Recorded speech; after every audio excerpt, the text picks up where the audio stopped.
ఒకప్పుడు మనము శపింపబడిన వారు, ఇప్పుడు మనము ఆశీర్వదింపబడిన వారు. హల్లెలూయా.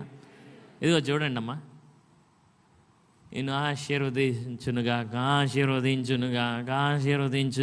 అంటే ఆశీర్వాదం నీ నెత్తి మీదకి వచ్చేది. నా మాట నమ్మండి.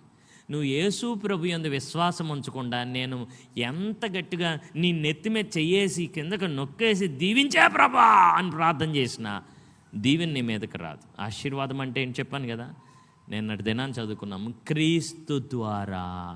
ఎలాగ ఆశీర్వాదం? నువ్వు క్రీస్తు ద్వారా ఆశీర్వదింపబడినప్పుడే ప్రార్థనలు ఫలిస్తాయి, ప్రార్థనలకు జవాబులు వస్తాయి, మన అవసరాలన్నీ. ఫిలిప్పీ పత్రికలో ఉంటుంది, క్రీస్తు యేసునందు మహిమలో మీ ప్రతి అవసరతను తీర్చబడి. వాట్ ఈజ్ బ్లెస్సింగ్ అంటే దేవునికి క్లోజ్ అయిపోవడం.